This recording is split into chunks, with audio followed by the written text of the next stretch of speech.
Eu sempre com muita alegria que a gente se encontra na casa aqui da Sociedade Novo Horizonte e todos sabem quanto ela é grata, quanto eu sou grata, quanto ela significa para mim, né? Porque foi aqui, exatamente nesse salão, que eu tive o primeiro contato com a doutrina espírita.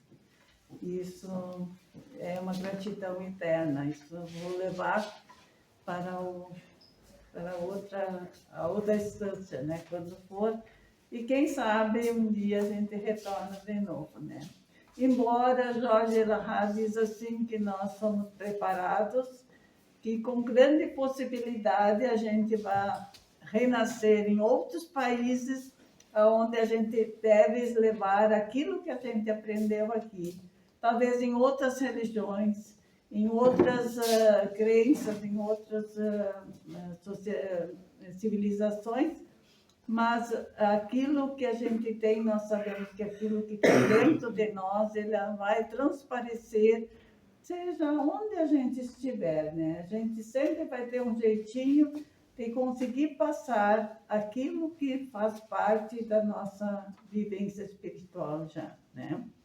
Então, hoje nós vamos falar sobre buscar e achareis. Eu gosto muito de buscar e achareis. Nós vamos ver aqui que Jesus nos coloca 3 situações, em todas elas afirmativas, né, presentes, e em todas elas significa que a gente precisa fazer a sua parte. Mas o buscar e achareis, eu acho que nesse momento que a gente está passando, todos nós precisamos buscar jeito de ajudar, que seja com nossas orações, com palavras, quando isso for possível, né? Mas principalmente com nossas vibrações, porque eu não sei o que eu faria numa situação que tantos irmãos estão passando. Eu me sinto assim muito pequena para poder imaginar passar por isso, né? Então, nós vamos fortalecer com aquilo que nós temos de melhor a todos esses nossos irmãos, como o irmão Diniz já nos pediu e nos convidou para nós nos unirmos em oração. E no capítulo 25 do Evangelho, segundo o Espiritismo, Kardec analisa essa questão de buscar e achareis. E ele inicia com um trecho do Evangelho de São Mateus, onde diz assim, Jesus disse, pedi e se vos dará, buscai e achareis, batei a porta e se vos abrirá. Porquanto quem pede, recebe, quem procura, acha, e aquele que bate a porta, abrir-se-á. Bem como é bem afirmativo, né? Tu não tem como duvidar quando tu lê uma parte dessa da fala de Jesus, né? E como isso deve ter cravado nos discípulos, porque para conseguirem nos trazer isso de tanta sinceridade, mas uma simplicidade, mas com tanta lição em função disso, né? E aí Jesus continua, qual o homem dentre vós que dá uma pedra ao filho que lhe pede pão? Ou se pedir um peixe, dar-lhe-á uma serpente? Ora, se sendo maus como sois, maus ali significa imperfeitos, tá? Não é mal de maldade, é maus, a tradução às vezes fica difícil, mas é imperfeitos, né? Que todos nós ainda somos, né? Não, se sois maus, sendo maus como sois, sabeis dar boas coisas aos vossos filhos, não é lógico que, com mais forte razão, vosso Pai que está nos céus dê os bens a quem os pedir, né? A quem os buscar. Então, essa foi a fala de Jesus. Se eu não estou enganada, é lá do Sermão da Montanha, né? Porque é no capítulo 7 do Evangelho de Mateus. E essa fala de Jesus que Kardec nos traz ali tão apropriadamente, nós vamos analisar ela junto com Kardec, né? Mas nós vamos assim partir do básico, que o básico ali são 3 pontos bem básicos naquilo que Jesus nos coloca ali. A necessidade de fazer por si, né? Até o Kardec coloca assim, ajuda-te a ti, que o céu te ajudará, que é um ditado popular até, que a gente usa bastante, né? Deus ajuda quem madruga, né? Isso ali tem tudo a ver com o Evangelho, né? O outro ponto é a confiança em Deus e em si mesmo. Se eu confio só em Deus, eu não vou agir, eu não vou bater, eu não vou procurar, né? Eu não vou pedir, porque Deus sabe, então, né? Mas é preciso, então, ter essa confiança em Deus e a confiança em si mesmo. E o outro ponto é a responsabilidade de cada um pelo seu progresso material e espiritual e pela sua manutenção. Então, todos nós temos a responsabilidade pelo nosso progresso, tanto espiritual como material. Porque não adianta tu ficar sentado em casa esperando que as coisas apareçam. Tu precisa fazer por ti. Assim como não adianta eu esperar ficar perfeito, espírito perfeito, sem trabalhar, sem fazer, né? Sem estudar, sem refletir, sem me esforçar para dominar aos poucos as más inclinações que todos nós, como espíritos imperfeitos, ainda temos. Mas aí eu trouxe assim um resumo das reflexões que Kardec nos traz neste capítulo. E ele diz assim: busquem e vocês encontrarão. É semelhante, ajudem-se, que o céu vos ajudará. Que é o título que ele colocou, né? Isso nós entendemos, isso nós usamos bastante na nossa vida do dia a dia, né? Outra coisa que ele coloca ali nas reflexões: o trabalho é também o princípio da lei do progresso. E o progresso é fruto desta lei. Então, o trabalho não é um castigo, como nós ainda estamos acostumados, porque quando nós olhamos na Bíblia, nós lendo a história de Adão e Eva, que é uma parábola, né? E para podermos entender, né? E Deus teria dito a Adão: comerás o pão no suor do teu rosto. E nós aprendemos, estou falando por mim, aprendemos assim que, então, o trabalho é um castigo. Deus nos obriga a trabalhar porque nós não obedecemos a Deus. E não é assim. O trabalho não é castigo de Deus. Ele é uma lei e tem um objetivo esse trabalho: desenvolver a nossa inteligência, que quem não trabalha não consegue desenvolver a inteligência prática, principalmente, né? Cooperar na criação, na obra da criação e progredir como espírito. Isto nós encontramos lá no item 100, na pergunta 132 do Livro dos Espíritos, quando Kardec pergunta aos espíritos qual o objetivo da encarnação? E os espíritos respondem: Deus lhes impõe a encarnação para que possam progredir, né, e ajudar na obra da criação. Porque se nós pensarmos como Deus criou o mundo, e nós sabemos que quem foi que fez essa organização tudo no comando foi Jesus, né?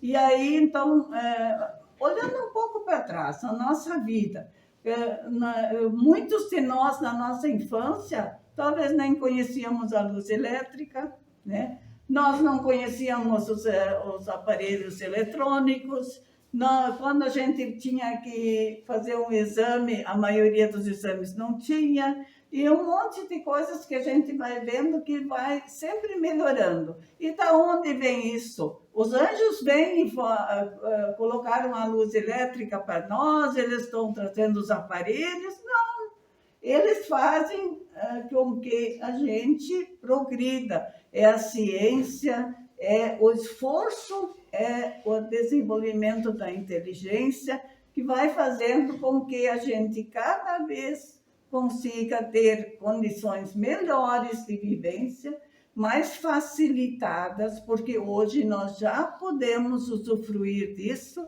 né? A ciência vai progredindo também, e com isso surgem as vacinas, surgem os exames, surgem os tratamentos, e quantos de nós não estaríamos mais aqui hoje se não tivéssemos tido, em algum momento da nossa existência atual, uma ajuda médica de qualidade e de remédios que nos ajudaram, né, a podermos ficar bem e continuar lutando e nos melhorando cada vez mais, né? O caminho do progresso. Nas primeiras encarnações, diz-nos Kardec, nós fomos criados, por exemplo, simples e ignorantes, né? Isso nós aprendemos na doutrina espírita, né? Então, nós, nas primeiras encarnações, não é nesta nossa encarnação, nós já temos no nossa história espiritual muitas e muitas encarnações, né? Então, no início da humanidade, o homem usou sua inteligência para procurar alimento, proteger-se das intempéries e defender-se dos inimigos. Isso lá quando nós tivemos as primeiras encarnações. E as primeiras encarnações foi para nós aprendermos, através do instinto, a nos defender, a conseguir o que nós vamos comer, como se manter, nós vamos aprendendo. Isso foi bom, então isso é bom para nós. Aqui tem bicho bravo, então ali nós fizemos uma proteção, uma gruta, nós nos defendemos. Então, essas primeiras encarnações foi para esse aprendizado que foi muito baseado no nosso instinto, né? Mas o Deus também deu ao homem o desejo incessante de buscar o melhor para si. E isso já vem numa outra etapa, quando nós já éramos um pouco mais evoluídos como seres humanos, né? E esse foi o impulso do progresso e aperfeiçoamento de tantas coisas que nós hoje usufruímos. Quem de nós se dá conta quando vai ligar o liquidificador, o que significa?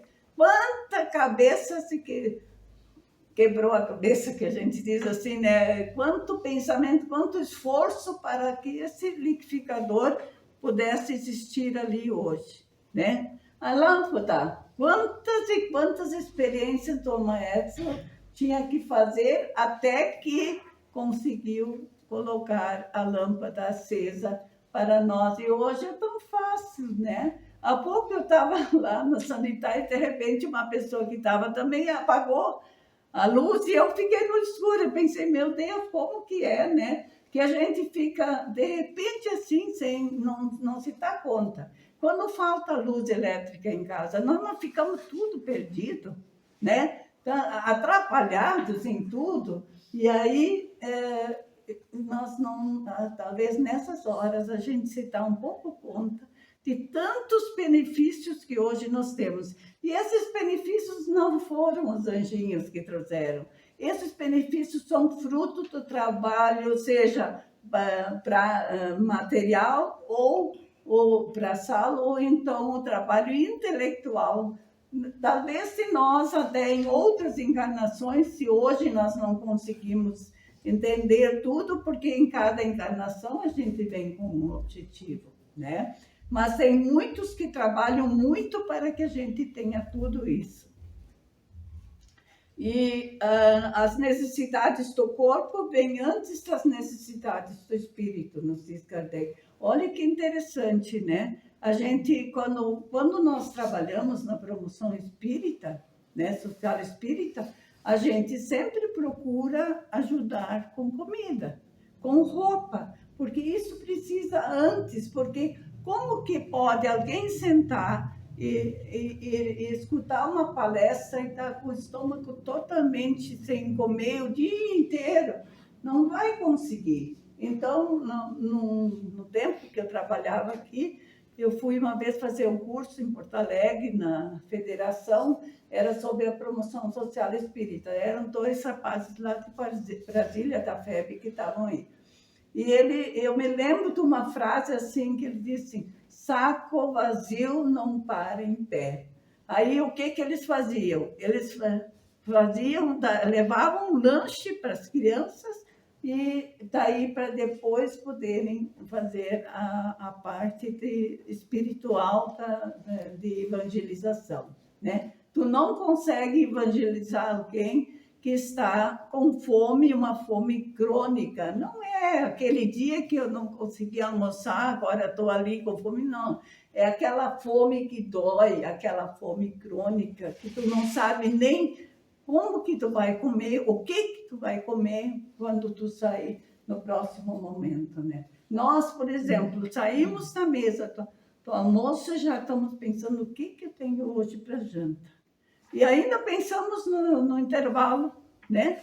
E enquanto que muita gente não sabe nem o que vai comer, nem o que não comeu nada ontem, não tem nem nada para hoje, né? Então, a gente tem que pensar essas coisas, né?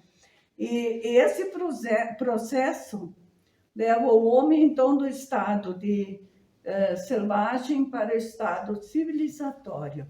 Então, é através do trabalho que a gente consegue realmente fazer esse nosso progresso. Sem trabalho, sem essa busca, sem se esforçar, né? E agradecer também pela oportunidade do trabalho. Eu acho que é bom a gente lembrar um pouco disso.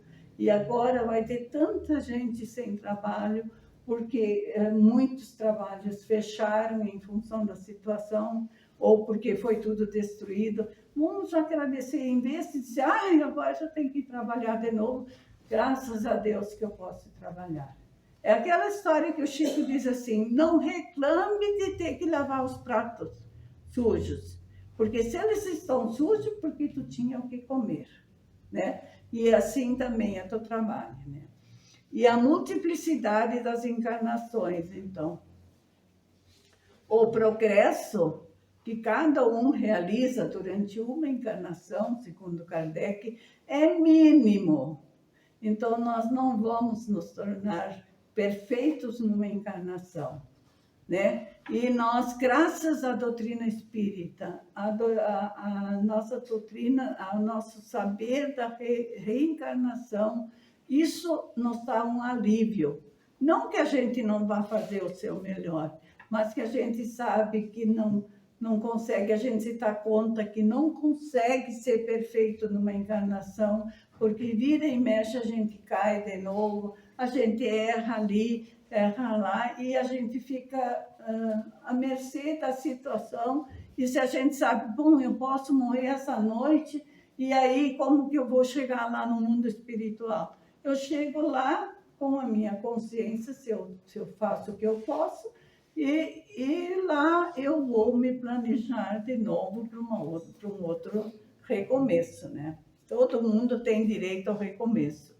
E aí ele diz assim, ó: se a alma fosse criada na hora da concepção, na hora de cada nenê que for gerado, na hora da concepção fosse criada a alma dele, sempre todos teriam que reaprender tudo de novo.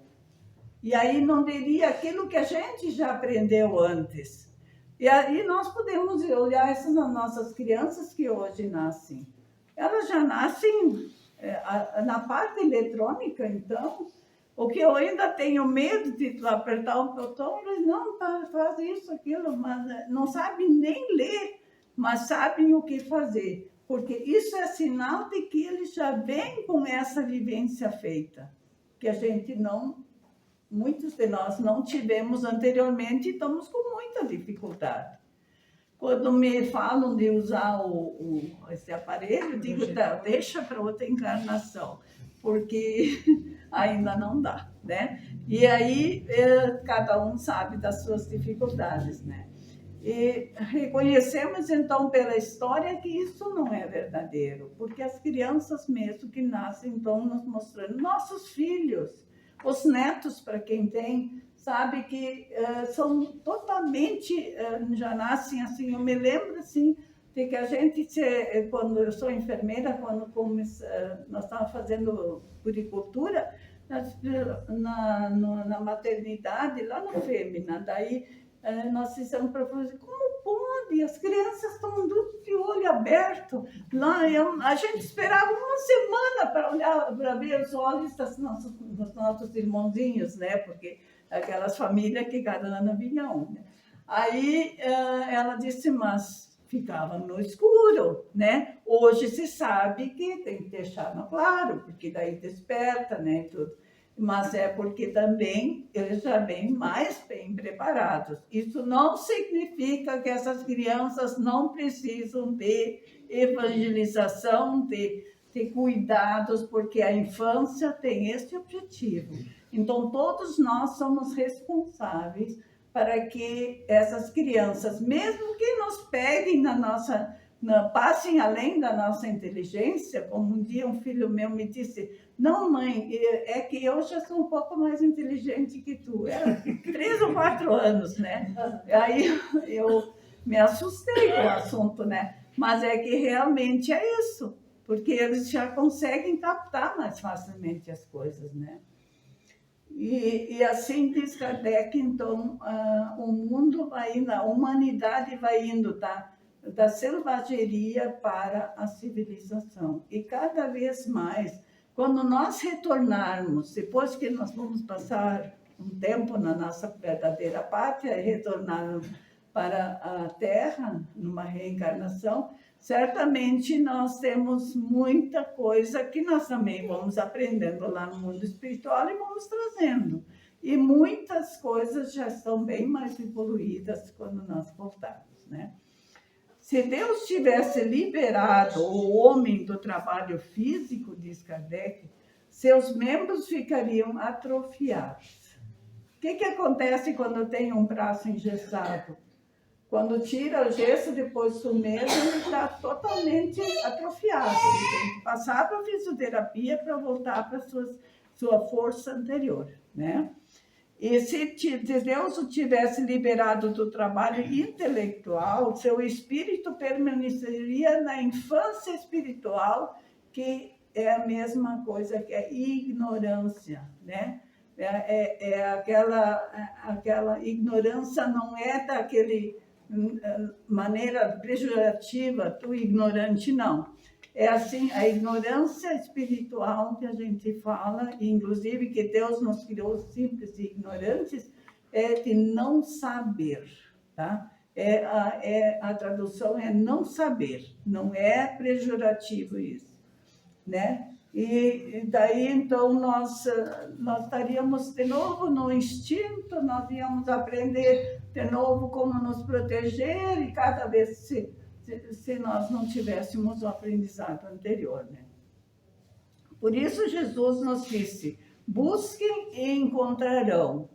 Assim somos todos filhos das próprias obras, ou seja, herdeiros de nós mesmos.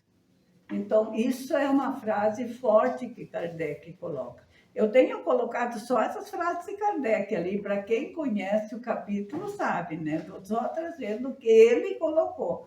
Então, se nós somos herdeiros de nós mesmos, não temos muito que nos queixar. E se nós hoje passamos por dificuldades, ou seja, de trabalho, ou seja, de estudo, ou seja, de convivência, nós temos que lembrar que alguma coisa, algum motivo existe para isso. Porque acho que poucos de nós, não sei se tem alguém que está como missionário nessa encarnação. E aí, às vezes, os missionários não têm mais o que resgatar. E aí vem para nos ensinar através dos seus exemplos, né? É em consideração a isso que os espíritos superiores não nos poupam do trabalho. Então, não adianta eu pedir para os espíritos superiores fazerem o meu trabalho, né? As pesquisas e descobertas, o esforço para suprir suas próprias necessidades vão depender de cada um. Então, os espíritos não vieram, por exemplo, durante a pandemia, dizer assim, não, faz a vacina assim, assim, e aí isso aí já resolve o problema todo, né? Ou como agora nós temos ainda a AIDS, tem outras doenças que ainda não têm a vacina, e se eles viessem nos testes a receita, não. Eram os cientistas que estavam ali, dia após dia, trabalhando, estudando, até que se descobrisse, né? E com muitos estudos anteriores que ajudaram na hora ali para que mais rapidamente a vacina pudesse vir, né? E Kardec nos dá, então, um recado. Os espíritos não vêm isentar o homem do trabalho, da lei do trabalho. Até porque é uma lei de Deus, né? Nem teriam como isentar a gente do trabalho, né? E eles vêm lhe mostrar a meta a ser atingida e o caminho que conduz a ela, dizendo, ande e você chegará. A pedra que encontrares no caminho, você mesmo terá que afastar. Então, não vou chamar meu anjo da guarda, tira essa pedra de mim, tira essa dificuldade, né? Porque pedras do caminho ali significam as dificuldades que a gente tem que passar, né? Porém, nós lhe daremos a força necessária se quiser utilizá-la em benefício próprio. Isso os espíritos amigos nos dizem, né? E do ponto de vista moral, essas palavras de Jesus significam: peçam a luz para iluminar seu caminho, peçam a força para resistir ao mal, peçam a assistência dos bons espíritos e eles lhe servirão de guias. Aí está como exemplo Tobias, o anjo Tobias, que lá no Antigo Testamento, a mãe dele conta, não me lembro qual é o livro, né?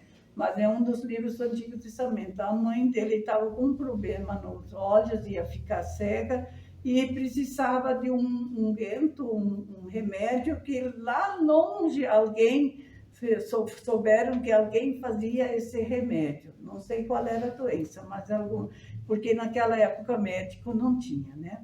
E aí o Tobias, não, o filho dela se preparou, mãe, eu vou buscar esse remédio bem longe, não sabia caminho, não sabia nada, mas eu vou buscar. E aí apareceu o forasteiro. E na época era muito comum tu acomodar os forasteiros na tua casa para hospedagem, porque não tinha hospedagem para onde ficar, né? E aí eles hospedaram esse moço que estava caminhando. Daí eles contaram para ele, pois é, o filho tem que ir lá longe, a gente está preocupado que ele tem que ir, ele vai buscar um remédio para curar os olhos da mãe, e ele não sabe o caminho, que eles estavam bem ansiosos por isso, né? Aí ele disse, mas que engraçado, eu também estou indo para aquele caminho, né? Estou indo para aquele mesmo lugar. Aí, vamos juntos, então, tá? Foram os dois juntos, o anjo Tobias e mais o filho dessa família. E aí chegaram lá, pegaram os remédios e voltaram de novo. Quando ele tinha voltado, o anjo Tobias disse, não, eu vim para acompanhar, eu sou o anjo Tobias, né? Agora, se ele tivesse dito, eu sou o anjo Tobias, vou te acompanhar, Pensa que esse rapaz ia se preocupar com alguma coisa? Não ia, porque o anjo estava ali para fazer as coisas, né? Então, esse é um exemplo. Nós sabemos que muitos livros do Antigo Testamento são mais parábolas, né? Que nos trazem exemplos para nós aplicar agora, né? E assim, nessa situação dos espíritos superiores, né? A gente pode pedir, a gente deve pedir, mas a gente tem que fazer a sua parte. Não pedir não significa, pedir ajuda não significa faço para mim. Nós sabemos perfeitamente o que acontece com os pais que fazem o tema dos filhos em casa, né? Eles vão aprender uma maravilha, os pais, mas os filhos não, né? Tá? E aí, então, Kardec termina assim, ó. Peçam a luz, então, para iluminar seus caminhos, peçam a força para resistir ao mal, peçam a assistência dos bons espíritos, eles servirão de guia. Peçam bons conselhos, mas peçam com sinceridade, com fé, com fervor e com confiança. Então, se eu peço aos espíritos superiores para me ajudar em alguma coisa, mas eu não tenho nem confiança, né? Não estou nem bola para aquilo que eles me inspiram, aí não tenho por que me queixar se eu não sou atendida. Sejam humildes e não arrogantes. Os arrogantes serão abandonados à própria sorte. Então, eu acho que o recado é bem claro para nós, né? Quem puder ler o capítulo 25 do Evangelho é maravilhoso, né? Tem muito mais ensinamentos, eu só pincelei alguns ali, porque o tempo sempre é curto e já usei de novo, né? Mas vamos então agradecer a Jesus, agradecer aos espíritos amigos, que sempre nos proporcionam reflexões que nos ajudam na nossa vida do dia a dia. Que cada um de nós se sinta acolhido pela espiritualidade maior e pronto para continuar na luta do dia a dia, fazendo sempre o seu melhor. Que assim seja.